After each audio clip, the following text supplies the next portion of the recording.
So on this beer that I'm drinking, one of the flavor notes is pear drop. Pear drop? I might just be being ignorant here, but is the pear drop a thing? Is that just like a little moist drop of pear on your tongue? What is it? Is it a fruit? That's gross. That sounds like pear poop. Ew. No. The reaction that I wanted. Welcome back to the Jack of the Shadows podcast, episode 35. I'm Eric VC, and as always, I'm joined by my favorite cake and candle, the VC boys. Say hello, Dave. Oh, there's no question I'm cake. This is Dave. Say I hello. stole that from you before you could get it, Adam. Say Sorry. hello, Adam. Oh, don't worry about it. I'm going to burn that candle. Light that candle. That's right. Well, I think it's cake and candle because it's my birthday. So this is our special podcast birthday edition. That's right. Oh, Hey. Eric, cue up that Monroe song.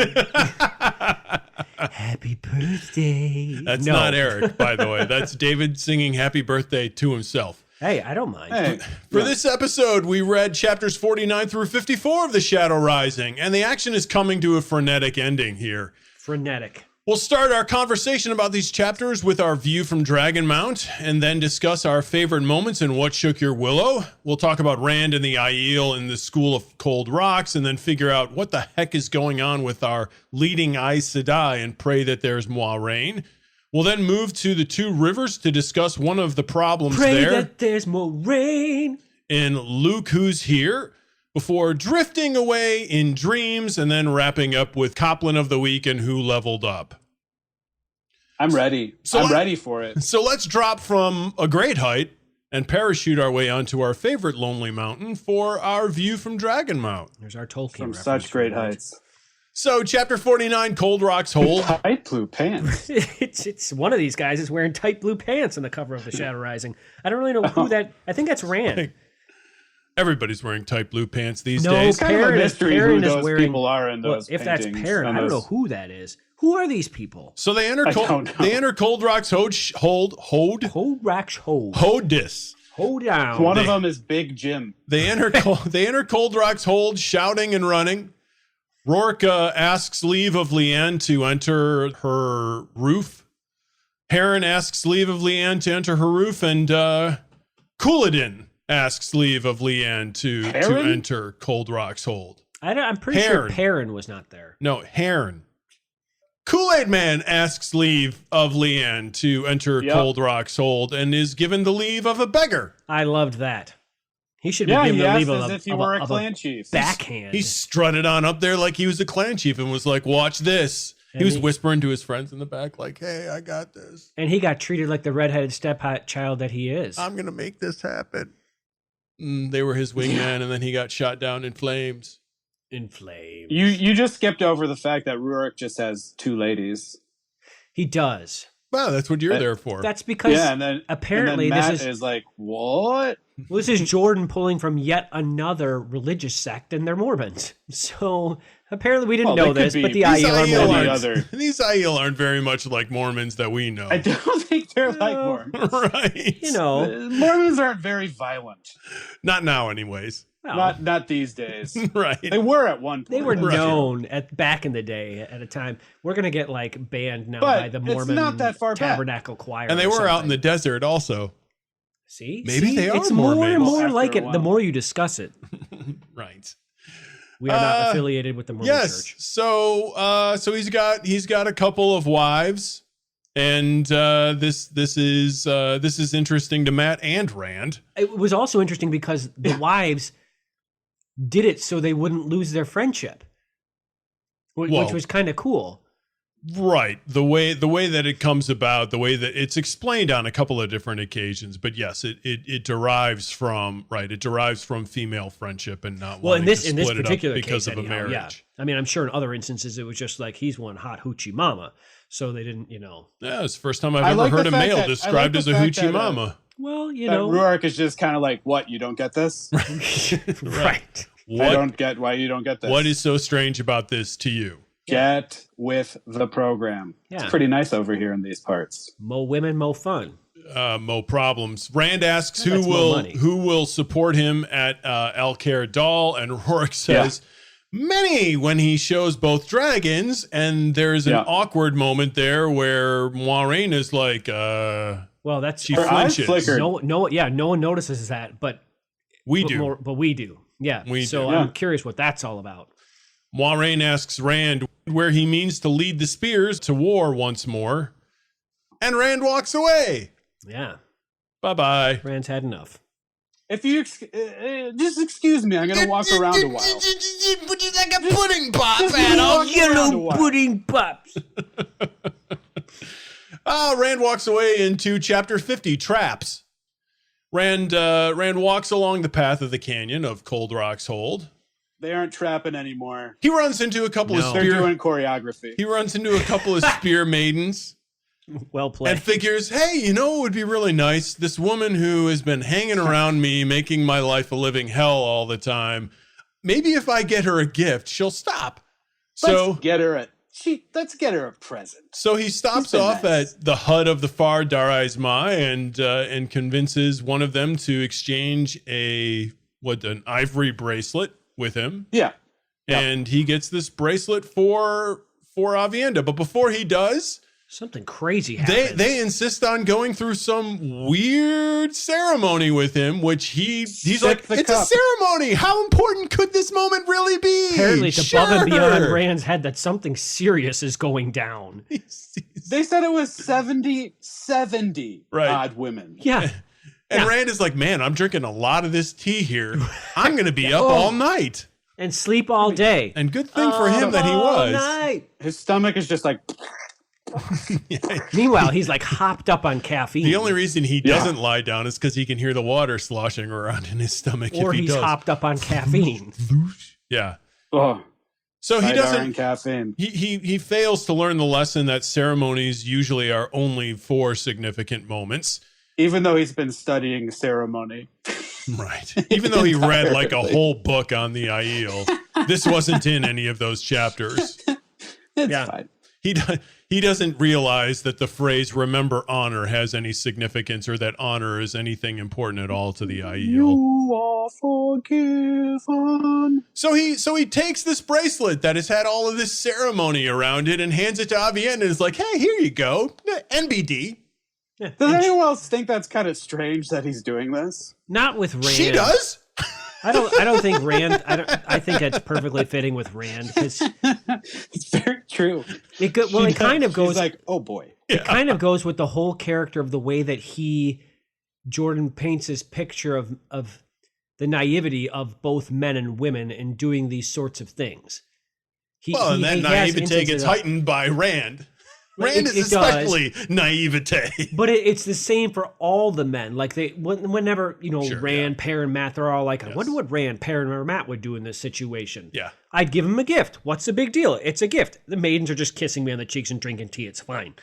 I mean, we do this all the time in the Two Rivers. No, Matt would be like, oh, right. Matt would be like, giggity. Hey, I'll buy another gift now. I'm getting this gift for someone else. Totally different. He didn't really like the maidens kiss all that much. No, neither would you. Right.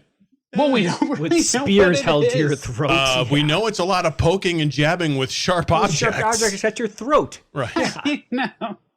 But you didn't know that going in. It sounded like a good idea at the time. So Rand gives this gift to Aviendha, and she receives it rather dubiously. And obviously, we realize that there's a lot more significance here than. But there is something to be said about this. Is she basically laid out what happened, and saying that they think that you're trying to attract my interest. Right. But after all of this was said to him, it's mentioned that she hadn't looked hateful once, which is kind of a big deal. It's a level up. It's an upgrade. Well, it is an upgrade. She gets Beyonce'd. She does give him a pass when she says, it's not your fault. But then there's this is my total George R. Martin ripoff moment when she particularly says, and this is the line, "You truly know nothing, do you? You know nothing." And that's another reason why I'm convinced that you know nothing Jon Snow character moment was totally thieved. Good people steal from good people. Yeah, well, Rand people who lack. Rand goes and chats with the wise ones for a little bit, and then and then despite all of the caffeine in his system, he heads off to bed. and actually falls asleep and dreams of Min and Avienda and Egwene and Lanfear.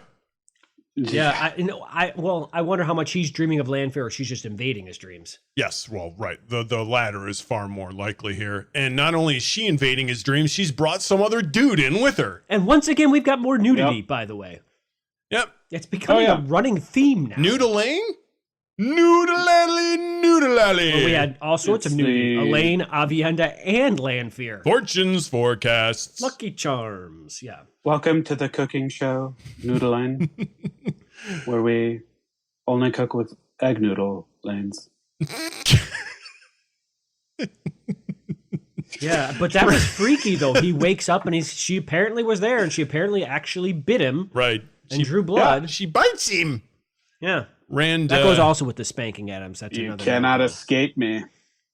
And or this dude I brought into your dream. She says, I will make you enjoy this so you never forget. Asleep. Right. Or maybe awake. Right. You'll just have this bite scar on your neck that every have it in dreams person moment? You're around. Yeah, we have. Yeah. This is covered in that? No, it's not, because this is so brief. Well, this is a huge moment. So who's the guy? Is that what you're gonna? No, more importantly, she mentions Moghedien and the spider. So now we have an absolute definition of who the spider is. She talks about Moghedien being spidery. So now we know who that person was last chapter. Yes, so we finally have an association. Put a pin in that. Right. So Lanfear speaks to some other Forsaken. Shadowy guy. Yeah. Avienda is watching over Rand and accidentally hints at the fact that the wise ones are watching over Rand as well in his dreams. Right. Yeah. Might want to do something about that one. Hey, how long have you been spying in my head? Right. Rand, and now if Rand hasn't been on guard enough, now he's on guard against the wise ones. He's terrified of Aes Sedai, and now he can be terrified of the wise ones too. Yeah. Hey, Rand kills a Drakkar after it kills the Geishine, Shion, who's through no fault of her own, just been bumped off, chilling out there in the room, serving the roof mistress of the hold, and now she's dead.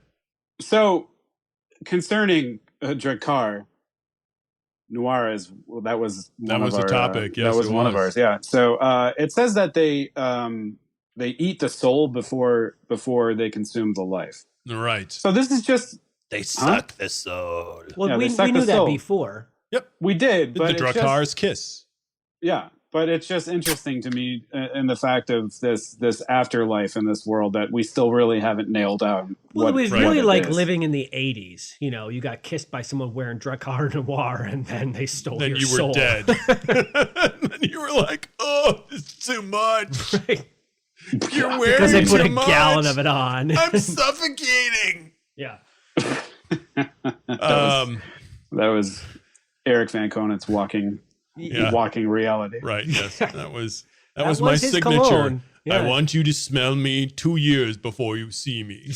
I think that's the entirety of American Psycho. It's right. Yes. And half of Europe. Mm-hmm. All right, so Kylie and Kadir are both missing during this attack where Rand kills several Drakkar. Yeah. He kills him with his Eternity clone because it came in and replaced it. Right. He kills off a couple of them, which he's convinced, that Trolloc attack was there in order to distract everybody from the multiple Drakkar which were coming and trying to suck the soul out of Rand. Yeah. And yeah. The two people that we've suspected were dark friends this whole time just weren't around. Yeah, they're not there. Moiraine Where was the Gleeman during all that? I said Kylie and Kadir are both Kylie missing. Oh no! That's Natail. Yeah, that's Natail. He was probably telling tales. I don't know. He's slinking. He's slinking around. Matt does a little nice thing here, and where's Ascendra? We don't know. We don't know where any of these people are. There's 4 very suspicious people, and none of them are mentioned or anywhere. But we've got particular mention of 2 of them. We have particular mention of Kylie and Kadir. We don't have any mention of the other 2. So they could have been seen. They could have been hiding underneath their wagons. Yes. Yeah. You were talking about Matt. Yeah, so a maiden appears next to him and tells him he dances well with that spear, and then he says they were just meant to pull attention here, and then she says to him, "I think you're right. Are you a battle leader?" And he's like, "No, I read it in a book once. I'm actually phrase. several hundred battle leaders. Why do you ask? I'm not just one. I am legion." Right. Bloody pieces of other men's bloody memories. Yeah. Yes. The Shido have left, heading north to meet up with the roof mistress of their clan named Savannah, whose Doesn't sound husband is dead. And yeah, she seems like a trouble. These Shido, I don't know why are they even Aiel. No, none of the Aiel have anything good to say about them. They just seem like a clan of misfits, and we're not talking about like the Island of Misfit Toys. Or we're not talking about Glenn Danzig either. No, we're not. No. We were earlier with that black wings, comment of the hair. Right, the Widow's Peak. Yes. He has a fantastic one, though. Should we be worried about Rand chuckling to himself? Matt is. Should we be? Always. We keep asking this because when is he going to go mad? At this point, he just keeps chuckling to himself. At this point, I think Rand's chuckling is just to be taken as a sign of his sanity, not his insanity. It's when he stops chuckling that we should be worried. Get a good laugh in. So chapter 51, Revelations of Tanchico. The children have invested the Panarch with the Tanchican mob outside of the palace because apparently Tanchico is not really cool with the new Panarch just being thrust into the position. Our accepted have apparently become really good friends with Egiana, and it's been a week and they've hung out for drinks 4 times. 4 times, and they're eating some great food that Jordan is just in the 3 plums, right? No. So that's kind of a big deal. With the 3 plums? No, that they're hanging out with her. Yeah, they're hanging out with the Sean Chan. Yeah, they're unbeknownst to them, they're hanging out with the Sean Chan. But these are 2 of the women who weren't imprisoned by this group, so they didn't really have a lot of time spent around the Sean Chan. They don't get that Southern drawl is a dead giveaway. Yeah. I mean, they heard it before. Well, they didn't hear as much as Egwene did. Right. But they didn't. Yeah. They might not have heard it. Well, they would have heard it because they were originally handed over to what was her name? What was the name of Suroth. the High Lady Suroth? Yeah. And so they would have heard it then, but that's probably they didn't hear it a lot, but it's all anytime it was described when we first heard it, it was like this weird Southern drawl, slurring. Right. Yeah. Yep. They just think she's from Canada. They're sitting there talking to her, and who should walk in but Bail Domon? This guy. We were waiting for that moment, and it finally happened. And there goes. There he drops the bomb of exactly who this woman is, and now we got problems. Yeah. More with Nynaeve than anybody else. Yep. Elaine traps them with air. Her face. Right, and Domon tells them about his experience with Egianin. Elaine confronts Egianin about the Suldam, and Egianin states that she's figured out what's going on. So Elaine is like, hey, you don't know about this. What do you think about this? And Egianin's like, yeah, that's kind of been my reality for the last several months. And she let that woman go. Yeah, she let Bethamin go. I wonder what she's doing. Running. Far, far away. And trying to pretend that what she is doesn't exist, I would imagine. Yeah, she's gonna have nightmares. Bail Domon finally reveals the fact that he's figured out where Marilyn Gamalfin is, as well as Asni Zerameni. Zeramine. Why don't we just call Gamalfin the cat lady? Yep, not cat woman, the cat lady. It's such a strange. Does Robert Jordan hate cats? No, he apparently loves cats. Well, he puts them in the hands of. The woman who loves cats is a nasty thing. But she feeds him the cream, yes? Right, yeah. Yeah. So they do get the cream. Seconds after Domon is like, ha ha! Julian comes in and is like, ha ha! I love it. And then Tom Merrill is like, aha! Right. They've all found out that the Black Aja are there in the Panarch's palace. Tom's feeling pretty good about himself these days. Yeah, they all are. They're all like, I got a little bit of information. Yeah, they all think they're important. And they all are. They're just all, some of them are a few minutes too late. So they go back out, and Julian fends off an attempted robbery by a pale-haired fellow who now we know this guy is in fact the Seeker. Yeah. He's just out there committing petty theft. The Seeker got brained, though. Yeah, but they let him go. Not this guy originally as like, oh, we should be really scared of him. Right. Agyanan is like dipping low for him, and then he just gets knocked out. Right. He's KO'd, but not until then they later. just leave him in the alley. The Accepted take Agyanan into their room and have the men stand guard at their door. And Nynaeve takes the dreaming ring, and Elaine says she'll wait for an hour, and into the world of dreams goes Nynaeve.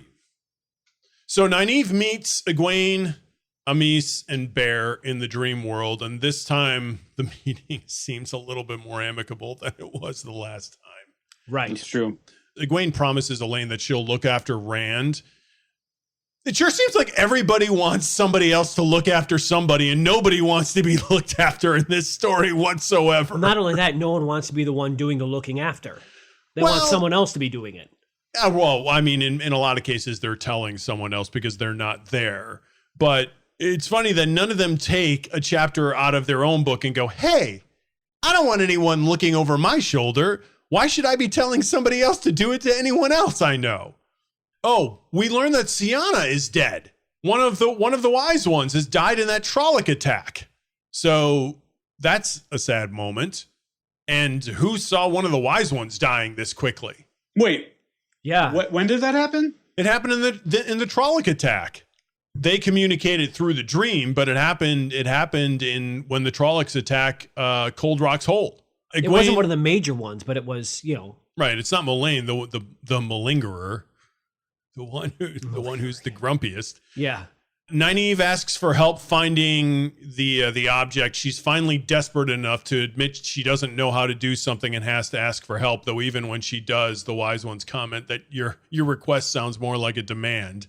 And so they tell her about need. And we actually have experienced need before. Remember, early on in chapter 11 in this book, Egwene, before she went to the wise ones, found herself in Tanchico because she was thinking about their need to find this thing about Rand, and that's how she originally ended up in Tanchico, looking at all the weird artifacts that were in there. Amis conveys the idea of need and how it works in Teleron Riod. It seems the Panarch is really wandering around singing bawdy songs she's being taught in her dreams by Tamael. Remember that I think it's Julian who talks about one of the men that he talked to in a tavern told him some stupid story about the Panarch singing crazy, dirty songs in the palace. He'd heard it from one of the servants, and it was like, this is the stupid crap that I'm hearing from some of these people, and it turns out to be true. That was Tom, right? It was the last thing he encountered of the night, and he was exhausted, and he was like, he's like, I'm so tired, I can't believe I'm having this ridiculous conversation, and that's what's happening. It's hilarious. It's really funny. In the middle of the dream, Nynaeve recalls that they have been hypnotized by Moghedien. Yes. That's a major moment. Brigitte reveals Asmodean as the man Nynaeve saw poking at the fog in Rhydian. Yeah. And Moghedien as the woman who visited Nynaeve and Elaine and who Nynaeve has been about to channel on in the dream. Yeah, that she's kind of like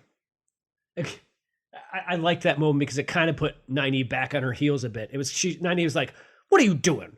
You stupid trumpet. I was ready to do blah, blah, blah." And she's like, "Oh, were you? Well, this is who we're about ready to do it with." Yeah. She's like, maybe I wasn't. Nynaeve really was annoying there. It also solves what we were pretty sure was the case, that the two men that she saw in the dream the last time were two different men. They weren't both Slayer. Right. Mm-hmm. Nynaeve. But this is the first instance we've had of Asmodean being seen anywhere. Yeah, this is the first identification of him. We've had his name been mentioned before, but right. Yep. Yeah. Nynaeve sees the collar and the seal. So we figure out where these objects are that they were looking for and what they are. This is the 5th seal that they found, by the way. So we've had the seal at the Eye of the World, which was broken. We've had Domon's seal, which was broken. So this is the 5th one. Okay. Yeah, we had the seal that Turok had, which was broken. So we only Turok have the dinosaur 2 hunter? more. We only have 2 more to go, and we have 13 more books. Does anyone remember that N64 game, Turok the Dinosaur Hunter? I do remember the game. Yes, we've already talked about that. We have 11 more books. We have 11, not 13. We have 11 books. There was one in the Stone of Tyr that Moiraine found. That one is still intact. And then there's this one. So there are 2. We hope that one's still intact. Right, yeah. There are 2 that we know out of the 7 that are intact. Boy, oh boy, hopefully those aren't the only 2. I mean, the other ones went to the tower? I think. Well, no, they haven't found all the other ones. No, I mean the ones that they've discovered went seen to the so tower, far? I believe. Well, there are only 2 that were not broken. broken. I mean, the other Which ones is why are broken. the Amerlin's title is the keeper of the seals. So Right. What about hopefully she's what got happened it. to Bales? Well, what I don't want Because it I don't went want to the- Elida to have those things. Good grief, who knows what she'll do with them? She might not even know they exist. That Well, went to Bales the- ended up in Turok's hands, and then Falma went up in flames. So who knows what happened That's to a that? fun thing It's to say. broken Falma anyway. went up So in flames. other than knowing that they exist, I don't you care can't if really it's do all that much broken. with I it. think you should hold on to it. Well, you hold on to it. I will hold on to it. Quain DR is a fickle little element. Right. Point DR is bonkers. Wasn't it, that was I thought that was an interesting moment also that Nynaeve, this is a Terangriel, whatever it is, meant for men, but she can sense the evil coming out How of does it. anyone use that thing if it's so painful for anybody to touch? Right. Well, maybe if you're evil. Julian puts down the Seeker, so we finally KO that straw-haired fella who we Right. thought Yeah. was so He dangerous. gets clunked. And you're right, Adam. Avienda's He like, gets dropped off. you should probably just slit his throat right now. And they're like, no, not going to do it. Pretty sure that wasn't Avienda. It was Eggianen. Eggianen. Yeah, him and his Robert Don't call Jordan's it naming stupid naming. It's schemes. fantastic naming. I mean, because he has to come up with so Seriously, many names. so many names you've got to create. I've often wondered this. Like, I mean, we've all dabbled our bit in writing and done that sort of thing. And I mean, when I was a kid, I did that a bit. And John, it's- Jeff. yeah, well, Mark. maybe not those names, but so many names, and they got to be weird names. They can't be John or Jeff. They got to be Eggianen and like Avienda and Adam just my name. invented Kerm. Asmodian, Kermit the Frog. I Here's mean, my name. KRNFM. No, KMFDM? right, It's a war against drugs. It's Russian. Probably PH. Probably PH.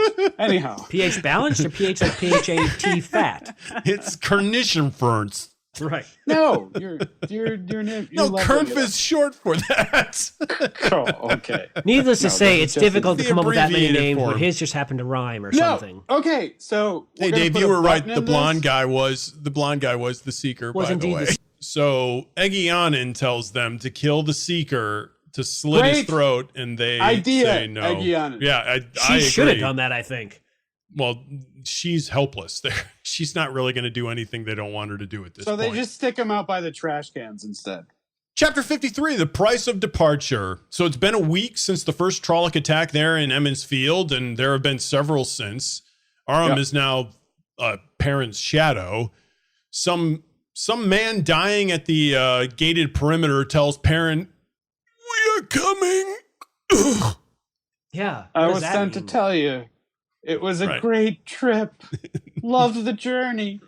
Learned so much. I got to see the apple blossoms in spring. Ugh. Don't know about the apple blossoms. Isn't that like the Japanese? That's where Perrin's entire family is buried under, isn't it? I don't know apple what trees. that. Yeah, what that's that- about yeah. right. Yeah. It's the apple blossoms. Mm-hmm. So then Perrin rushes all the way over to the other side of town where Gall and Loyal return. Yeah. Yep. So they closed the Waygate 4 days ago, and then they've been harried by Trollocs ever since.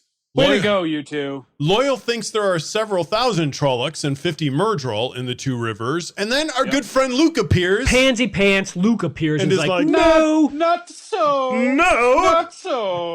I believe there are 1,000 Trollocs in total in Emmons Field or the two rivers or wherever we are. I was wondering where you were going with that hesitation. So Perrin goes, all right, I'm going to figure this out. I'll just enter the wolf dream and traipse around and find out what's going on. Perrin sees another one of those windows into the future open up in his wolf dream right away. Yep. Egwene's in the middle of kneeling to Aes Sedai. Mat's naked and bound. Rand's in rags with a bandage over an eye. And then I know we're going to talk about in dreams, but I just have a question here about it. Yeah. Do you think that these people that go into these dreams, do you think they get physical rest? No, I doubt Not it. as much as they should. I doubt it's very good. And like, that's it. This is all the sleep they're getting, right? It's like sleeping drunk. Parents jumping, right, yeah. Parents jumping into the dream. Everybody's telling Perrin to get rest. Yeah. He's not resting. He's got to have huge dark circles under his eyes. And they're not going away. Doesn't matter, because those pecs and those arms. And the shoulders. We keep hearing about the shoulders. So he wanders around. Pinky toe.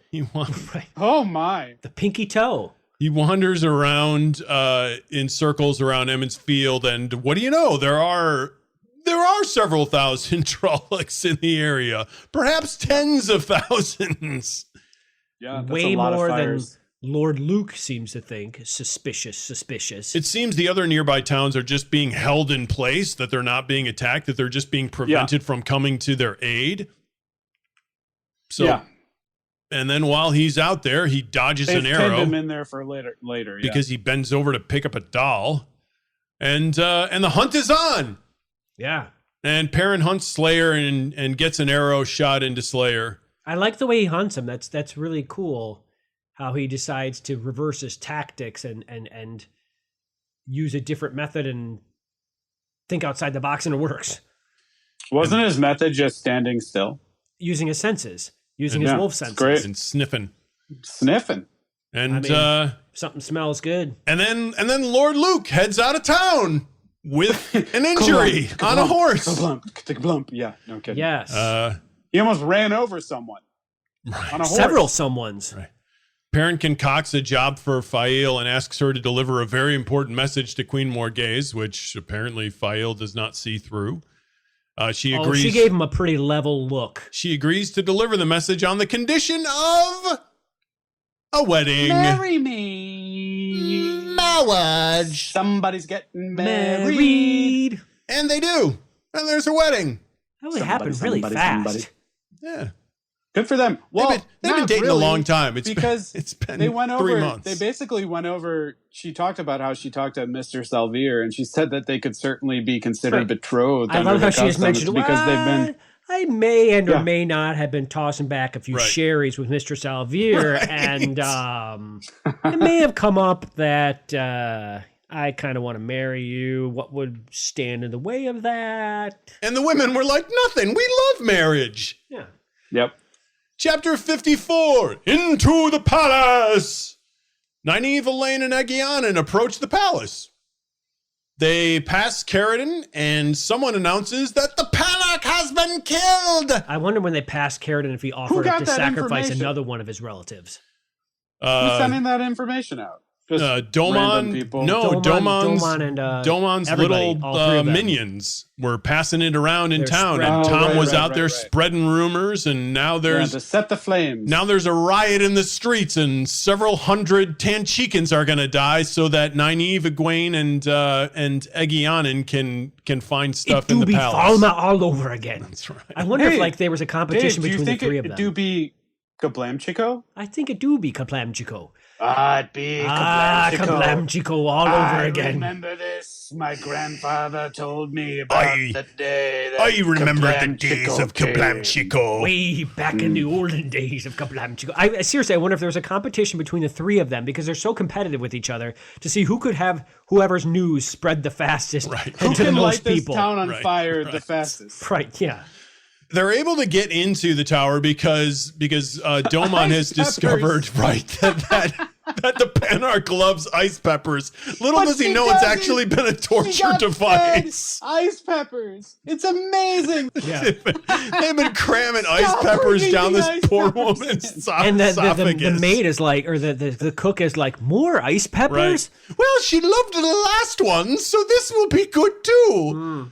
So there they are. They sneak Great. down into the old pepper cellar and make a quick costume change, and come back out. Nobody notices that they emerge from the cellar in It's like different it's the clothes. Clark Kent syndrome. is He wanders right. into the telephone booth as Right. Clark Kent and leaves he as did a decent Superman. job of making it seem like people were distracted. I'm like, surely there's got to be a back way out of this cellar that they're going to. Nope. They come out of the same door they went in, and just everybody's looking the other way. They probably rubbed some dirt on their faces. Right. Right, because nobody looks at servants. Well, that's Nobody often does. very true. No one does pay attention Dirty, to servants. dirty, stinky servants. That's how they would be. So Yeah. they well, I changed mean, their Elaine clothes. tried to curtsy to some lady, and she was like, "What are you doing?" Right, Go bring the it's food up to her. It's the head of the cooks. She thinks she's being mocked. And then That's so weird. She's told to go to look for and serve Lady Ispin and Egwene, right? And Egwene is like, "Hey, my servants all curtsy to me this way. I thought for sure it would be fine." And we're supposed to think that all of Egwene's servants are mocking her because Not that's how Egwene. Elaine. Doggone it, Robert Jordan. Oh, yes, Elaine. Right, Yeah, because Egwene anyhow. doesn't have any servants in the Wine Spring Inn. They are the servants. Yes. So, right, we're supposed to get a little laugh at Egwene's expense. That's the word I was looking for. You did it again. You did it. I'm so mad right now. Don't be mad. Anyhow, Don't get mad. Get So even. they go off and they're looking for the Panarch. So they decide to split up, and Elaine finds the Panarch and defeats Tamael. and guess what she was doing? She was singing body songs. She was making the Panarch sing body songs, and she gets defeated very, very quickly because What did she say? My gets breasts are as round as a right. ship. My And so breasts are her hips. Right. Yeah, right, exactly. Yeah, What is that song? it's right. Yeah, Just looking at a ship and it being does like, not have a great It's melody. basically what I think has happened. They've got Avienda feeding this woman lyric lines like she's trying to describe Elaine. right. Yeah, yeah, no, absolutely. yeah, exactly. I think Avienda would do better. So then the scene quickly shifts to Nynaeve, who is sitting there looking at the collar, and this woman is walking toward her very confidently, not concerned at all. And then and then Nynaeve is like, "Hey, that's a Forsaken!" Blam! And Kablam Chico! and she There it is. and she It's ends never up gonna end. she ends up taking care of Moghedien. Kind of. Right. Well, I mean, she not kind of. does. She does and a then very good job, and then but- Moghedien escapes. It's so strange though that she was wanting to still her. It I also mean, not strange. when but Moghedien whatever. is praying for her life there, she reveals that it seems like the Forsaken that's there with Morghese is called Ravine. He's canoodling with Morghese. with the queen, yeah. Yep. With a queen, so we're guessing that's Morghese. I'm guessing. Yeah. Yeah, because I was wondering. We know that someone is with Morghese that doesn't seem to be trustworthy, and his name hasn't been named yet. Yep. Seems like the way that this series goes, it might be him. We'll see. And then Nynaeve gets into a balefire fight with another Forsaken. Or no, that's a Black Aja. Black Aja, yeah. Yeah, The other one's using fire on her, and she's using fire. and we'll back. learn about Crazy lightsaber. Yeah, That was interesting, though. I guess apparently that lightsaber exhausted the other Black Aja that she was using. She's all like, "Whoa, let's have another drink." Right, yeah, she got a little woozy there, but then she picked the thing back up and was flicking it around again. Had we learned about anything that could not be destroyed by balefire? Quaindia. Had we learned about that before? Did they say Quendiar cannot be affected by balefire? I think It it's cannot. No, it can't, doesn't- because remember, she slices through the cabinet where the And Quaindiar it drops down. menagerie is, and they all fall through. Right. They all fall down. The spider also mentioned that. You're right. Yep, she does, and she's also been hiding the seal there as right? some sort of weird menagerie animal, weird giant boar. Yeah. Yep. So that is it. I mean, that's chapter 54. That's where we wrapped up. That is it. That was a lot. So in that story there, Adam, what shook your willow? Oh, that's the new way we have to introduce that segment. Pardon me? Yeah, we have to introduce that new segment. Shook your willow? But not quite like that. My a little more compact. Is been shaken by the precepts. So, Boy, the way Glenn Miller played.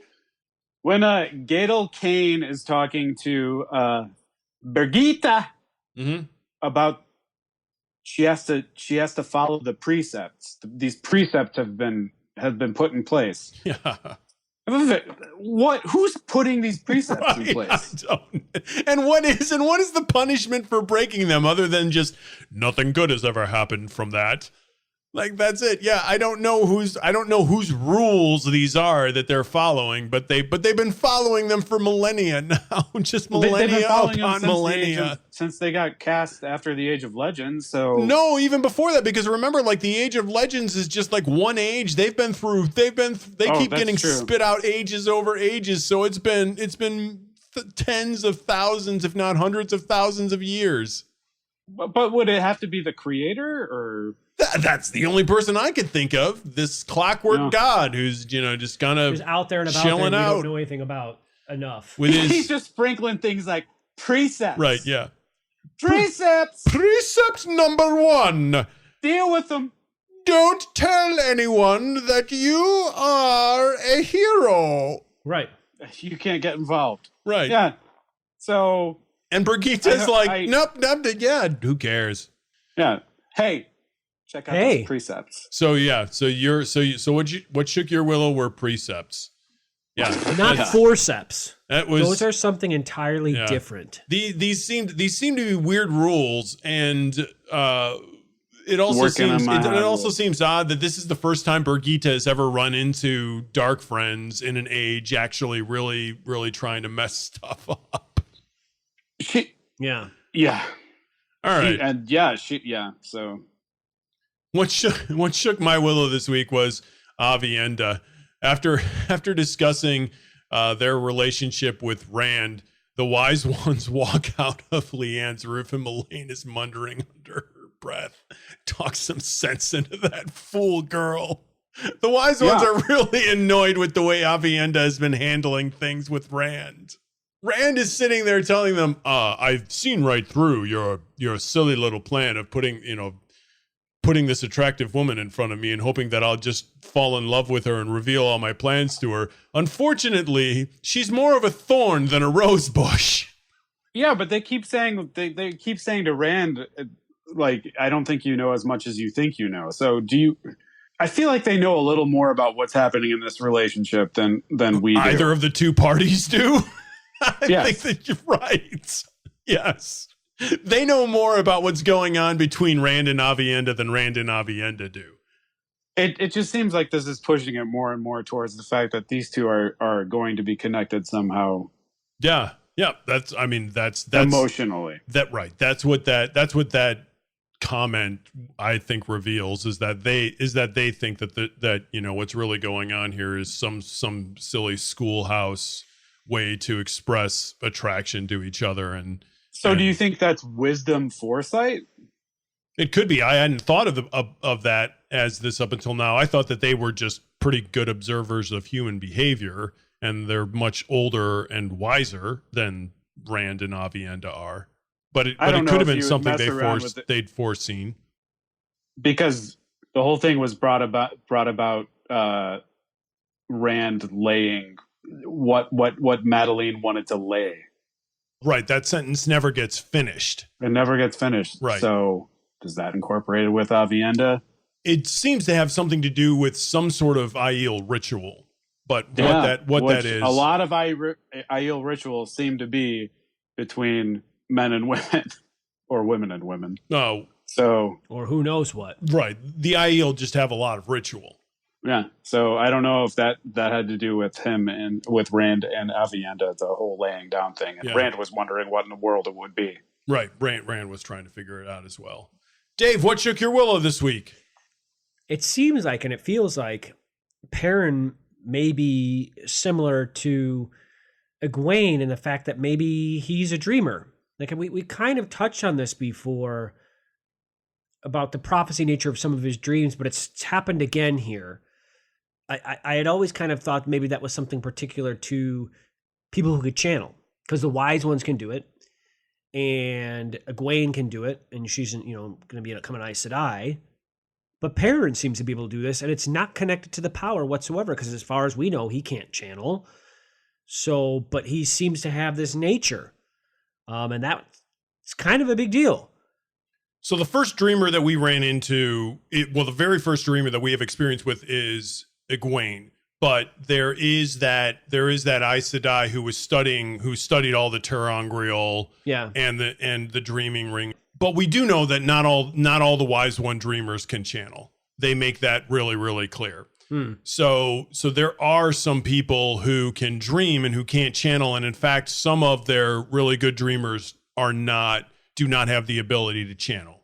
So we have indication that there are people who can dream and can't channel, but we haven't really seen that because we haven't been in any of the wise ones' dreams. So we don't have any, we've never seen any of them dream. Perrin is the first person other than Nynaeve who's used the ter'angreal to dream, or Elaine who's used the ter'angreal to dream. Perrin's the first one.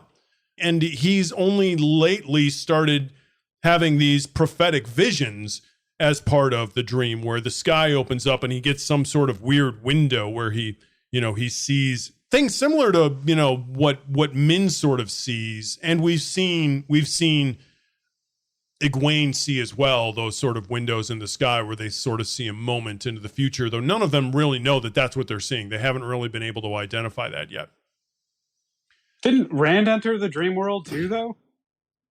Yeah, Rand's been in the dream world also, but he can channel. Perrin's the only one we've seen who can't. The only one I can't. Yes, sorry. All right, so let's talk a little bit about, the first moments in these chapters here. Cold Rock's Hold. Let's do a little School of Cold Rocks. So, chapter 49, Rand is thinking to himself and is trying to convince himself to keep the Aiel at a distance. Why are the reasons why Rand doesn't want to allow himself to become too emotionally attached to the Aiel? Well, he's mentioned before that he needs to use them as a tool, and as we don't necessarily know why. He's just kind of indicated that he needs to use them as a weapon. He said that before. So maybe he doesn't want to get too attached to something that he's got to expend. Like, he's got to use them as a resource, and he knows obviously some of these people are going to die. And well, they obviously know it because apparently only a portion of them are going to get saved as a remnant of a remnant, or whatever that is. Mm-hmm. So that might particularly be what he's referring to there. I agree. I agree in the part that he keeps hearing over and over again that he's going to tear them down. He's going to destroy them. They seem like a pretty good, well-equipped army. They're incredible warriors, so it definitely makes sense that he would be able to use them as that. And we know, definitely. He's a battle leader who is going to need to lead some sort of army into Tarmangaiden. So it would make sense that they are going to be part of that battle force, and maybe the most important part. But we also know that there's some sort of impending plan that he has that seems a lot more immediate than Tarmangaiden also. Though we have no idea what that's going to be. So it could be tied to either of those two things. I honestly feel like he's trying to distance himself because he doesn't want to develop his feelings for these people, because he knows he's going to have to, a lot of them are going to have to die. That's what Bear says to him, basically, is that what we want is to save as many of our people as we can. Right. Whatever your blood in your face, you have no feeling for us. That's right. What they're feeling. And maybe he's just trying to be like, I don't want any feeling for you because I know what's going to happen. We know that's one of the big battles that I think all of the boys in Emmons Field have is that they do have this softer side to themselves, and yet they're all finding themselves in these leadership positions where that's a real problem. It's a real problem for Perrin. It's a struggle that he has. Not for Matt. No, Matt hasn't found himself in any real leadership positions yet, even though he seems to have the skill set for it. We know that Rand is struggling with the whole becoming emotionally attached to things and then having them die in front of him. So that's definitely that's definitely a struggle for him. So we were wondering what's going on with the Aiel and their knowledge and the knowledge that gets gained from Rydien. Yeah, and we very strange. We really get some insight here in 49 as to how much of that information gets shared. So we know now that Aviendha doesn't know any of that information. And now we learn that husband and wives also do not share this information with each other. And sister wives. Right. So no wonder this information has zero impact on the Aiel whatsoever. What is the point? What is the point of these people knowing this if they don't tell anyone? Think about how many Aiel have died and just carried this knowledge to their grave with no usage for it whatsoever. 98%. Right. Yeah, the vast majority of that population. We can assume at some point in this story, this is going to come to bear on the Aiel. That's why it's presented to us. But it's just funny to me that hundreds of thousands of Aiel clan chiefs have come and gone, and this knowledge has had zero impact on this society whatsoever. But that's what the entirety of it is based off of, right? You're starting off with the knowledge that is gained from walking in there. That's what the wise ones were saying when they were bringing the original clan chiefs in. You're starting off with this? When they started bringing the original clan chiefs into Rhuidean, they knew that they were going to have this knowledge and not be able to tell anyone else. They don't say why they're going to have this knowledge. Remember, the story actually begins with the confrontation of you don't know, you have no idea why you don't use swords. You have no idea of why some of these orthodoxies that you have in place actually exist. You adhere to them as if they're critical to your livelihood or your lifestyle, and yet you have no idea where they come from. Let's show you how crazy the origins of all of this stuff is, and how all of these things that you revile. I mean, you revile the Tinkers, you revile the well, there's the Gen, but they've been gone forever. But you have no idea why Rydien exists. It's odd that that they do nothing with it. And they don't even it's not even like they have to know it to pass down the information, because it just gets passed down through Rydien. So it's not like it's necessary to even create some sort of oral tradition. It's strange to me. It has no impact, and yet it's such critical information. I think eventually it probably will have an impact. Yes, it will, but it hasn't for a couple thousand years. It's very strange. How good do we think that eating on your side is, digestively speaking? They eat all of their meals on their side. Everybody's just chilling out, laying on their side. I don't know. People do it in the world. Do they? I mean, yeah. Picture like the old Greek pictures of like the women lying on their sides eating grapes, and it's funny in the Music Man, Greeks and Persians lying and eating sandwiches and yes, that's getting drunk and Balzac. Persian, right? Yeah, exactly. It's those luxuriant Persians. But seriously, you see all those pictures of like people lying on their sides eating sandwiches and grapes. Well, it's probably because the majority of other people were probably really wanting food to begin with, and then when they were eating, they were also doing manual labor. Those people don't look like they're doing manual labor. They're in like scantily clad. Everyone else was. Right. It's just those people that are like, give me a grape. I'm on my side. Yes. I am on my side. Therefore, I need a grape. Talk like that. I don't know what accent that is, but there. They do that.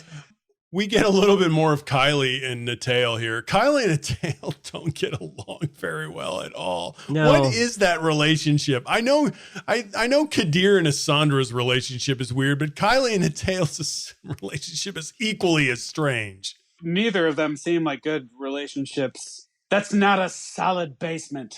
There's some animosity there, but what it's based on, we have no idea. It's really strange. All right, so let's pray for Moiraine here, because we get a lot more development of Rand's relationship with Moiraine. Where do you guys feel this relationship is at this point? I feel like it's at like kind of a breaking point in some ways. Like, he wants to trust her, but he wants to trust her on his rules. And she wants him to take his advice, but he's not, because he wants to do it on his rules. But something's got to give. It seems as if we're heading toward like a détente with them, though, where there's an easing of there's a little bit of give from both sides. Like, Rand seems to be admitting to himself that he wants her advice, but he's still really concerned about the manipulation factor. I mean, we constantly get thoughts from him where not constantly, but we've gotten several thoughts from him where he would really like to be able to trust her. He just still doesn't feel like he can. So it feels like, we're moving toward the center here. And the other interesting thing is, think about this, over this last book, we haven't really seen Moiraine, kind of make Rand do stuff. Right. We haven't seen much of her whatsoever. Ever since she came back from Rhuidean, she's been definitely like slightly different. Something went on there that's slightly altered her approach or something, but she's not the same person, I don't feel like. I think they're measuring each other up at this point, honestly. Yeah, absolutely they are. The thing that I found interesting, there was a moment when they were heading toward Cold Rocks where she seemed to veer off from where she seemed like she was, and he notices this, where she seems like she's going to veer off from the wise ones and come toward him, and they gather her back in and have a slightly heated exchange, and then she stays with them. And this is a veering from the way that she has handled him in the books leading up to this point. I think it's consistent with the way that she's treated him during this book, but this book is a massive departure from the way that she's handled him in 3 books leading up to this. Yeah, because she has people that are above her at this point. And that's one of the things that I'm wondering is it sure seems like these wise ones who are not Aes Sedai are holding a certain amount of sway over her decision making. Or she's just respecting their culture. I have no idea. Or it could be all the above. You guys think that part of the way that she's treating Rand has something to do with what she saw in Rhuidean? Maybe, yeah. And I also feel like maybe she's realizing she doesn't have as much control as she did before. At the beginning of The Dragon Reborn, didn't she? She did. She let him just kind of go off and do his own thing. But then after that, she tried to reel him back in. So now you feel like she's doing that again? All, he never stood up for himself before a lot of the times. And now he's kind of learning how to do it because he's learning who he is and he's learning about the future and he's learning about these other people that he's being involved with.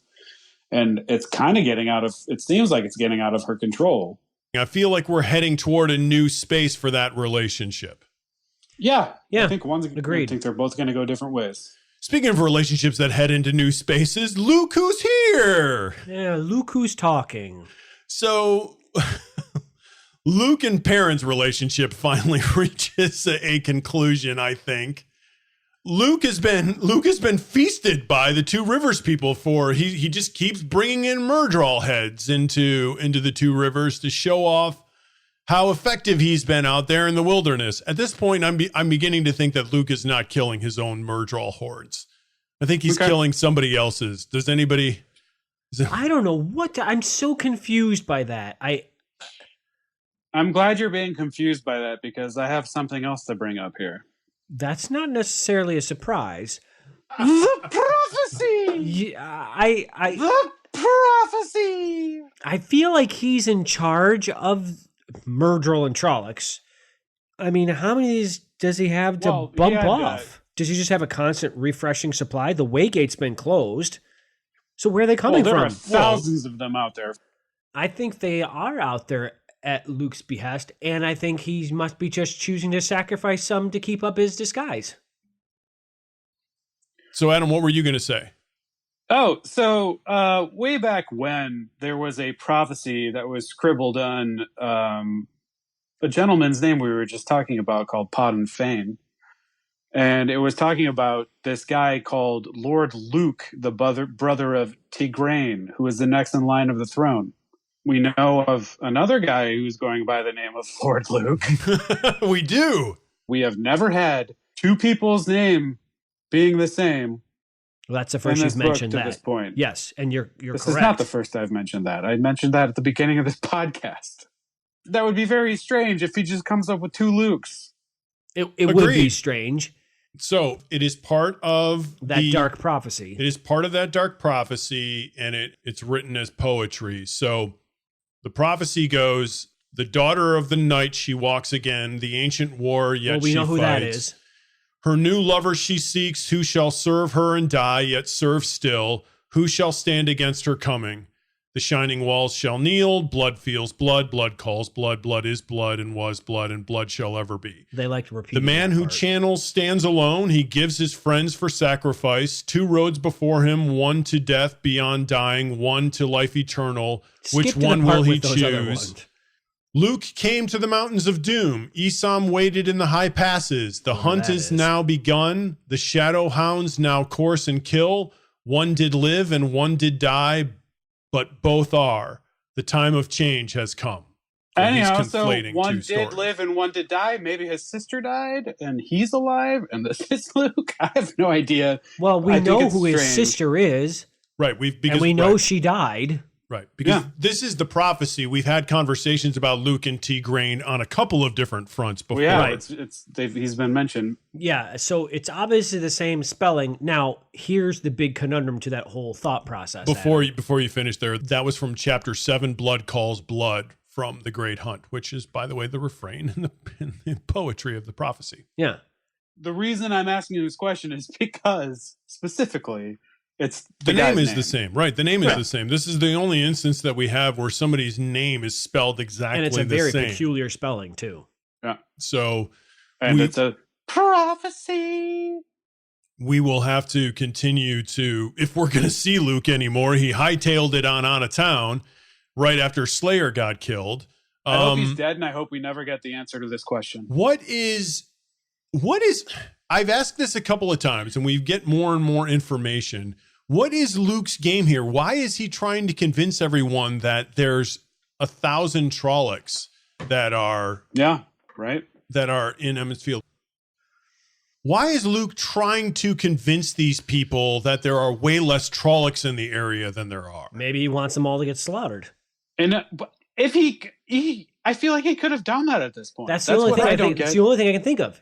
He wants them to not be as prepared because he's in charge of them and wants to wipe them out. But he also doesn't want the White Cloaks in the area. Because the White Cloaks would add extra defense. He wants these people dead. But they were clearly looking at causing problems in the area also. The only conclusion that we can reach is he doesn't want anybody there whatsoever. He wants everyone dead. He doesn't want any humanity in this area at all. Well, that would be the way of the Shadow, I guess. Well, no, you would think that the Shadow would want some human souls to enslave. I don't know if that's what the goal of the Shadow is. Just to have like a just completely sand world where nothing is alive. Well, that's eventually what would happen anyhow, because the Trollocs would eat them all. So, well, you'd still have Trollocs. Eric, don't you speak negatives about the sand world? Things are still alive there. I mean, but that's literally what would happen. The Trollocs would eat all the people. The people would all be dead. The Trollocs would eat each other. They'd be dead. You're left with Myrddraal. And the Forsaken. Right. I mean, honestly, Myrddraal would then just be forced to rule over each other. We don't know. This whole time they've been promised this world dominion, and all they get to do is rule over each other. We don't know what Myrddraal eat. Boy, they would be upset. It's just, or maybe they just want really that weird. area. They just want the Two Rivers Scour because of all the power that's come from it. I mean, you've got 3 Ta'veren, apparently a bunch of girls that can channel. completely to eliminate the two rivers and you eliminate that threat, I guess. He's just got a weird totalitarian game plan here where he just wants to like put weed killer on the grass and just kill everything. Yeah, I don't think anything has been answered to this point of what his idealism is. He's giving the Emmons Fielders advice that are going to lead to their complete slaughter. Yeah, well, guess what? He ran out of town, humped over, so... Well, yeah. we know why that is. Perrin also makes the observation that if Luke looks like anybody, he looks like Rand. Which, if we're saying this is Tigraine's brother and Tigraine is Rand's mom, then that makes sense. It's his uncle. Right. The flip side of the coin is Slayer, one uncle you think is the same person. Uncle. Slayer looks like Lan. Looks like Lan. Right. I mean, that doesn't make any sense. Why would Luke be trying to look like Lan when he stepped into the dream world? Yeah. That I don't understand. I mean, trying to hide his identity, sure, I get. As Lan, that doesn't make any sense. But they both smell icy and hardly human. But they smell similar, yes. They smell like metal. That's going to be so annoying when it comes out that it's two different people, but they smell the same. Because they grew up on the same diet, but were completely different families. Right, yeah. They both eat a lot of beef, so that therefore, And cheese. So Perrin shoots Slayer in the dream. Well, he just disappears. And then Luke suspiciously heads out of town. So let's dive into dreams a little bit here with a candy-coated Sandman. Candy-coated Sandman.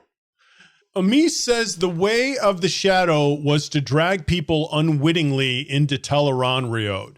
So Nynaeve is in Tel'aran'rhiod. She's in the Stone of Tyr for her appointed time to meet with Egwene, and she's like, I am trying to find a way to figure out, to get the Panarch out of the palace. So how can I drag the Panarch into my dream? Can I enter her dreams? How can I do this? And Amis tells her, hey, you can't just be dragging people into your own dreams or dragging them into Tel'aran'rhiod. That's what the Shadow used to do. You can't just take people's rights away from them by doing what you want to do with them.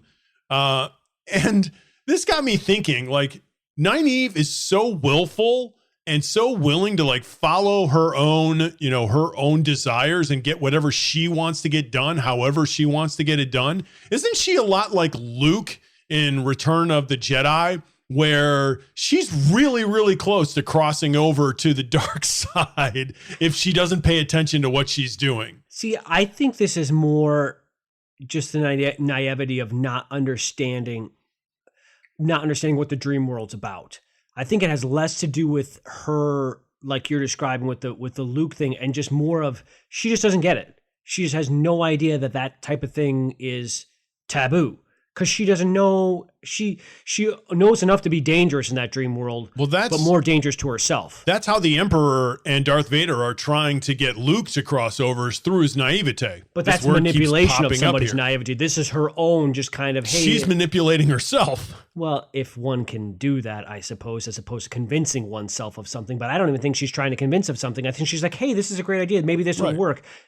It would work, but that's really bad. So don't do that. But I think that's the big difference. Her fatal flaw is her own. She's the most important person in her life. And whatever she wants to get done, she's going to figure out however she can get it done and do it that way, regardless of anybody else's rights that would violate. See, I don't agree with that. I don't think it's that she's the most important person in her life, because I think she would put Lan first. I think it's that she thinks she's right, and there's a difference. She's so convinced that she's right. It's not that she's the most important person. Both of those, either way, somebody who absolutely thinks they're right or somebody who places themselves first is equally as dangerous, because they will do things. But the motivation matters. They will. Well, the end result is just as dangerous. Yeah, that's starting to get into Machiavelli territory. If I think that I have a righteous path, and that means that I think you're in my way and I kill you, you're not going to be like, oh, but you had right intentions. I really do just believe that's just a lack of knowledge of what she would be doing. Because once they bring it up, she's kind of like, oh. Ignorance is a really big danger for sure. It's thankfully they had some people that were smarter that were like, yeah, don't do that. There's been a cessation to her pulling on her braids. She's reduced pulling on her braids. Is that a product of their confrontation with Moghedien? I don't believe the pulling of the braid has what triggers it with Moghedien. I don't know what it is, and that is very confusing as to me, and that's what I was going to ask earlier, and which we're bringing up now, is what is that in the dream world that triggers and I would offer to you the braid pulling. When Moghedien took over their brains, Nynaeve wasn't pulling her braid. She wouldn't have been angry. There's something there. The only thing I can see is she's pulling the braid out of anger because of what happened to her, and somehow something in the conversation is triggering her to remember what happened to her, hence pulling the braid. That makes sense to me. But the braid pulling is not the trigger. The braid pulling is a response to what happened to her. And that pulling is making her angry and making her remember. So there's some catalyst in seeing her, and I don't quite understand what that catalyst is. Maybe just a latent memory that didn't get, maybe because she's so powerful in the power. Well, it's a latent memory. Maybe she's so powerful. Maybe if this was Elaine, this doesn't happen. Because Elaine's not as strong as Nynaeve. Or maybe if she wasn't in the dream world, this doesn't happen. Right, that too. Yeah, well, I'm no, not sure. Moghedien was specifically talked about being the most powerful in the dream world, though.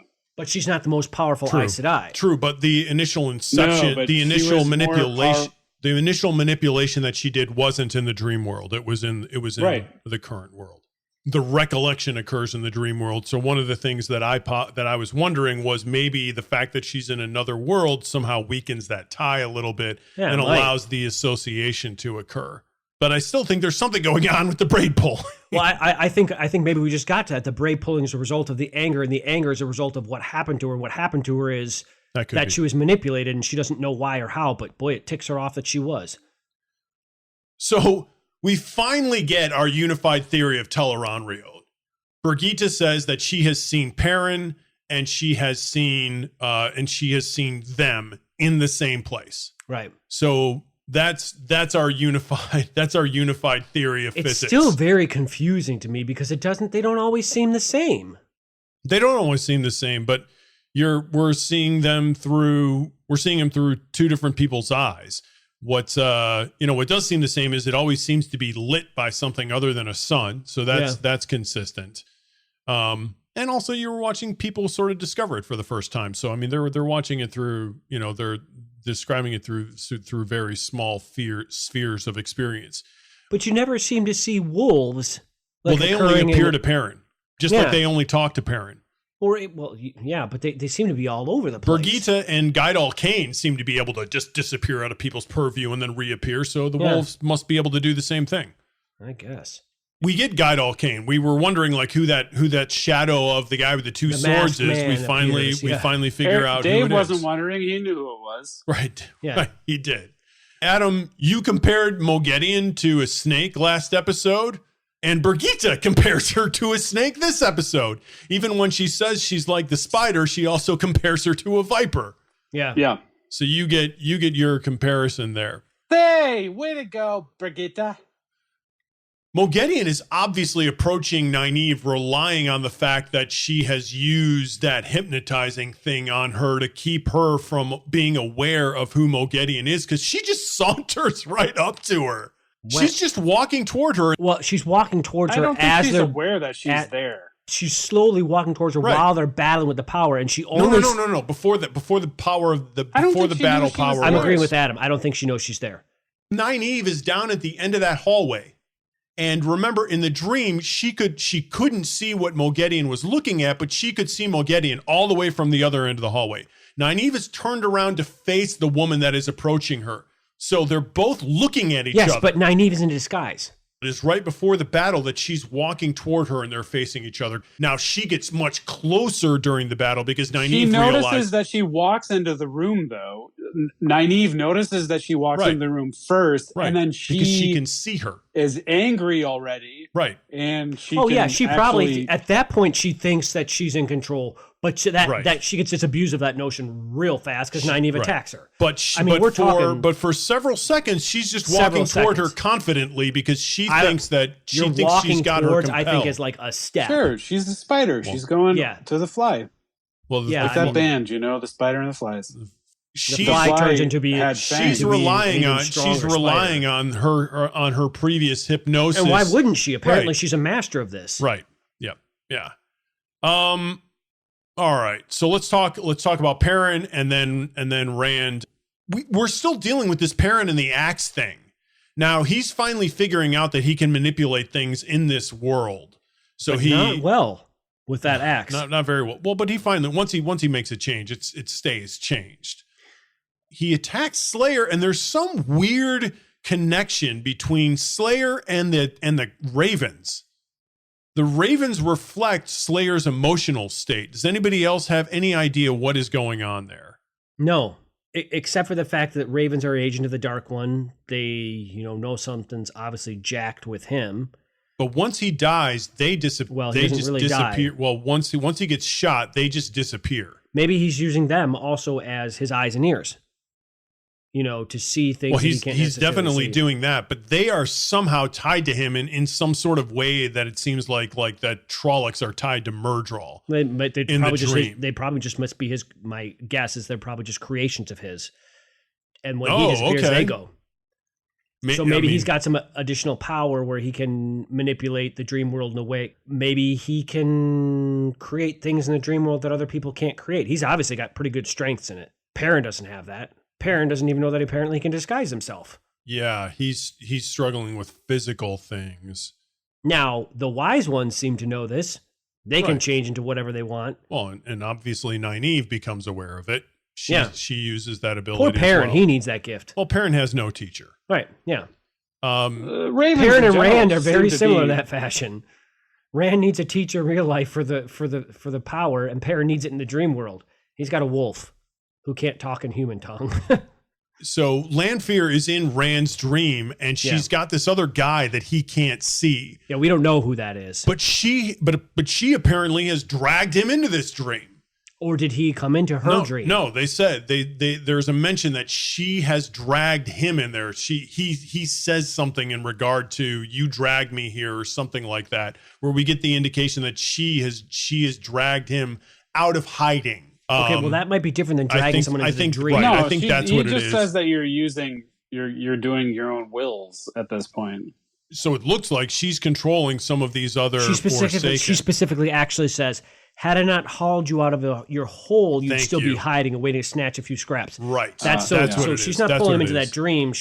But she's dragged him out of somewhere to be part of something. Right. What is she with this guy? She seems to be aligned with him, perhaps. They're allies of some sort, though apparently tenuous allies. But why are they talking in Rand's dream? That seems like a weird place to have a conversation, even if Rand can't see him. So I guess that question becomes, how much of it is actually Rand's dream? We know she could probably pull him into her dream. I don't know if that's what's happening here, but we know that can happen. I don't know why she would be dreaming about Min and Elaine. Or maybe she's hijacked his dream. Right. Which we know can happen. I think it's probably his dream that she hijacked. I think they're both hijacking, Rand's dream. Because my initial thought was she just party crashed his dream. Right, yeah, she's hijacked his dream. Yeah. Definitely. She's come in, but then she's manipulating his dream now. Right, but then if that's the case, if she's, hijacked his dream, then it's his dream still. Right. And she's brought this other guy into it and is having a conversation with him in Rand's dream where Rand can see. Right, but Rand doesn't know enough yet. Well, Rand can't see the guy, first of all, so he doesn't know who he is. Well, we had a mention when the conversation with Nynaeve. At this point, Rand might be like, oh, that wasn't her. I could make an excuse that that's someone else. Well, the wise ones talk with Nynaeve about the fact of why it's evil and the fact that if you appeared in someone else's dream, they have control over you. Right. Now, Rand doesn't know enough about that to know that he could probably do that, but No. we sure know that Lanfear most likely knows that. Right. So she's got a level of power in that dream that if she's invading his dream, you would think, okay, that's scary because he could control me, but she must know that he doesn't have that, so she has no fear of that actually happening to her. Right. I'm not suggesting that she's worried about him doing anything. I just think it's odd that she's exchanging information with somebody where he, within earshot, that he can hear. I simply bring that up to postulate and or wonder then how much of it is Rand's dream, because we've seen Rand do unpredictable things, and she's seen Rand do unpredictable things. I can't imagine her putting herself in a position where someone else might be able to all of a sudden gain control over her, even by accident. So how much of it then really is Rand's dream, or how much of it is her? I don't know. That's a little weird. She's plotting with this guy. Right. Why does she do it in front of Rand? She wants Rand. Maybe she wants to make Rand jealous. It's really odd that her being in his dream makes total sense. She's flirting with him. But then she's got somebody who she's clearly scheming with, and she does it in front of Rand. It's a strange action. It has to have some sort of significance. From what I know of the women he's depicted in this book, the only reason is jealousy. The guy just appeared. You think the guy also party crashed? He was just kind of cruising around. That may be, but the 100% conversation, I don't know why that's taken out of... Because the conversation is what matters. It's not that he appears there. It's what they say to each other that matters. And she says, look, I dragged you out of your hiding, wherever you were hiding. If you want to beg at the scraps. Right. For whatever. So I can only... Yeah, sure. That could have meant that he was hiding at one point, and then now he's hopping around, and he's just hopping into these dreams. Well, again, I don't think it's the hopping into the dreams that matters. It's the conversation between the two of them in front of Rand that matters. Right. It's her decision to allow that conversation to happen in front of Rand, which I find Rand's really got to be like, intriguing. who the heck is this guy? Of course, his curiosity is going to be piqued for sure. And now he's aware that there's another male Forsaken somewhere. All right, Adam, who was your Coplin of the week? Oh, my Coplin of the week was Senbui. Oh, he's back. And yet I loved Senbui this week. Yes. Let's go back to Senbui. All he wanted was some fires to be lit, and then he didn't bring his own to back. That's right. Well, yeah. Does that surprise you? Senbui's the friend around who never has beer money. He's always bumming on other people's Coplin, beer money. I gotta take it. All right. So what? So. Okay. All right. So you hate it. You hate it so much. We have Moghedien this week, and so Moghedien was my Coplin of the week. On this, I know it. You went with who? Moghedien. Okay. The person who tried to kill Nynaeve, and apparently had been hanging out in Tyr for had been hanging out in Tanchico for some time. How long had that disc been hidden? How long had that seal been hidden? What I wonder is, had she just hidden that recently, or had it been in plain view for a long time because no one knew what it was? Then she hid it once she realized people were there looking for it. Once she knew the girls were looking for it, I bet you she hid it right away so they couldn't find it. That makes sense. And she could have hidden it more recently because remember that there's been a turnover in the Panarch. So the new Panarch coming in might not have noticed that all of a sudden there was a strange little Quendiar piece there instead of where the disc should have been. Right. Or if they even knew what that disc was, she might not have cared. She might not have cared, but somebody would have been like, hey, yesterday or last week there was a disc here and now there's an animal here. Yeah. So she could have done it in the turnover and no one would have noticed. It doesn't seem like many people knew what those discs were. However, she does suggest that she's been planning this for a long time, whatever this is. Whatever this is. We have no idea what this is. But whatever it is that Nynaeve screwed up, she was planning it for what seems like years. Yeah.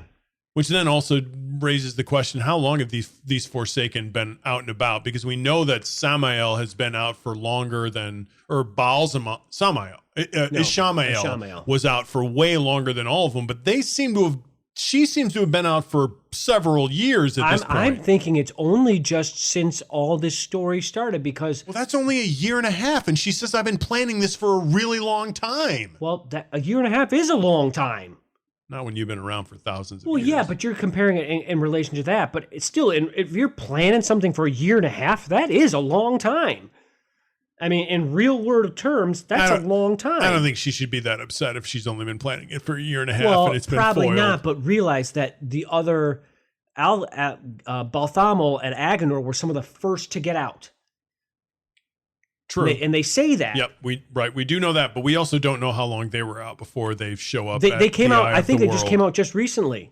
So who is your Coplin of the week? Mine, and I'm going to disagree with you, Adam, but Kool-Aid Man. I'm glad you can disagree with me. Who is it? It's Kool-Aid Man. Yes. He comes in so cocky, so self-assured, so annoying as he always is. And man, I loved how he just got put in his place. Oh boy, and it's really subtle if you don't know the IEL, you don't know IEL, which we didn't, but they explained it, right. And I was like, yes, smack him down. Yeah, and he goes off with his tail between his legs, but really trouble. angry. Yeah, that's gonna be. This is going to be huge problems. How could he not have seen that coming, though? He just must have been counting on the fact that it was in a public he's place a and they wouldn't shame megalomaniac. him He's there. so convinced that he is the cat's pajamas that, like, followers. It's ridiculous. Man, I think his followers will just follow him regardless, though. Well, that's what is suggested, that the Shaido will be problematic. Once again, we got this because Savannah that chick who we don't know enough about. We know nothing about other than her name and the fact that she's also a trouble causer. She's a trouble causer, and she's a bigwig, though. For now, until they finally find a new clan chief, which they're supposed to do. Well, she was married to the guy that was supposed to be a clan chief. So no. She was married to the guy who was a clan chief, and he's dead now. Yeah. Okay. But she wanted to marry. That's why she's a roof mistress. Right. The only reason she married him instead was of Kool-Aid he Man. was a clan chief. Right. Yeah. Right. Yeah. Exactly. Well, now Kool-Aid Man's available and the clan chief's dead, so and his brother's dead, so is he the next in line? Well, he was supposed to be, except they won't let him go to right in because he's got this flaw, see? Right. He's a maniac. Yeah, see? He's annoying, see? Which is why I picked him as my Coplin, dancing on a roof, see? Who leveled up? It's me. It's me on my birthday. I leveled up. Mulgedian was my Coplin of the week. Mulgedian. Who said that? You know, that Forsaken. That naive, naive fought and neutralized. So self-assured. Bazinga! Man, I wish they had caught her. Like, permanently caught her. All right. We did not even discuss that. I hate that you said she disappears. No. We didn't even discuss how huge of a moment that was that Nynaeve beat a Forsaken. Nynaeve beat a Forsaken. I mean, my goodness gracious. She's more powerful than one of the most powerful beings ever. We did discuss it. We discussed it in the View from Dragonmount. Oh, only just briefly in passing. I mean, we discussed it as a plot point here as well. Not the fact that it was like, who leveled up for you, Eric? If this doesn't build her confidence level, I don't know was, and I'm going to lead off with who leveled up and say that's my level up of the week. It's Nynaeve, because it was mine also. She beat a Forsaken. Yeah. Yep. I mean. Wow. I as much as Nynaeve annoys me. It is interesting how that was revealed. So she's sitting there battling this woman and she keeps waiting for the next wave. Right. She's waiting for the big reveal. And like, here's my real power. All of a sudden she realizes, oh, it's not going to come. This woman is actually chatting me up right now because she's at her max. She's right. She's trying to wait for me to make a mistake. And I love the way she beats her. She throws something at her. Yep. she uses the eraser at her. Street smarts. That's right. Smarts. Yeah, the tough streets of Emmons Field. Right, exactly. You know, that's she throws the chains at her. I think you mean Iman. Yeah, Iman. Iman, yeah. Layman's Field. Absolutely, Nynaeve levels up big time. And we know, I mean, she's been talked about as being incredibly powerful. So she's like Age of Legends powerful. That's really. That's got to be way levels higher than even Egwene and Elaine. Yeah, light years beyond that. That's pretty crazy stuff. But still weaker than Rand. What's that? Right, still weaker than Rand.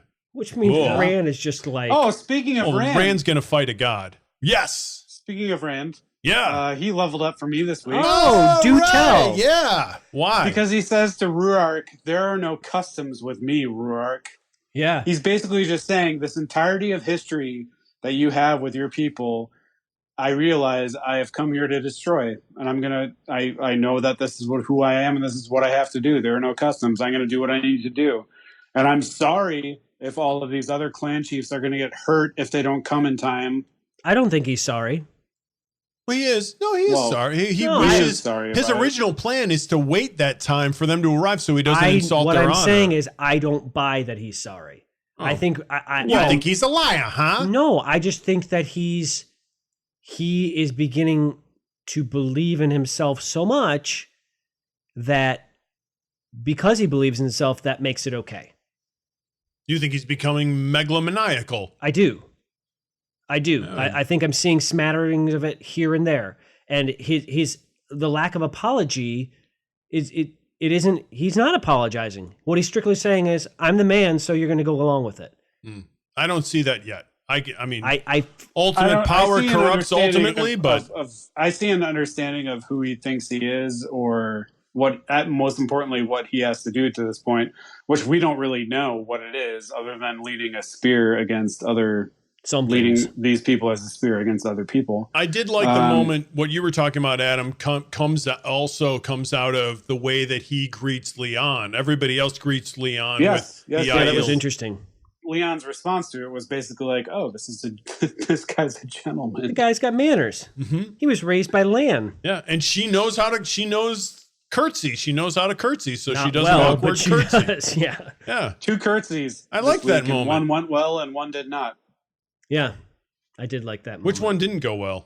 Elaine's to the cook. Yeah, Elaine's to the cook. That's right. The cook's and like, the cook hey, was like, why are you insulting me? Right. you don't get away with that politeness. Nice observation, Adam. Mock me with your politeness. You're welcome. I like That's what I'm here for. I like that moment though when he I think his reasoning is he's struggling with like, hey, I'm one of these people, but at the same time, I'm not one of them. I don't want to be a poser. I don't even feel like he's struggling with that at all. I feel like he has a clear delineation of his mind of. Yeah, you do. Yeah. Yeah. Like, yeah. I don't. I am not them. Right. They are not I don't me. either, but I think he's doing a really good job with it. I think it's a difficult thing to do, to try to be the leader of a group that you have some sort of genetic tie to, but see, that's and just no it. social ties. I still whatsoever. I still feel like he's still denying that. I think there probably will come a point where something, and that's exactly what the wise ones are talking about. They mentioned that in that whole conversation with Avienda about needing something to tie him to have them. an emotional tie, and Absolutely. He doesn't have that yet. I don't believe he has that whatsoever. And maybe that's why they're just offering Avienda up to him, like a maybe lamb for the slaughter. He can still intellectually have a tie to them, though. It's not the same thing, however. So that wraps up episode 35. Join us for episode 36 when we cover chapters 54 through 58. Isn't that the end? The finishing of the Shadow Rising. That's the end. Yeah. Yeah. Less chapters than normal, but I have a feeling they're going to be long ones. We'll cover 4 more chapters. We'll also do a quick book recap. So be sure to check back in. Until then, until we see you again, may you rest in the Creator's hand.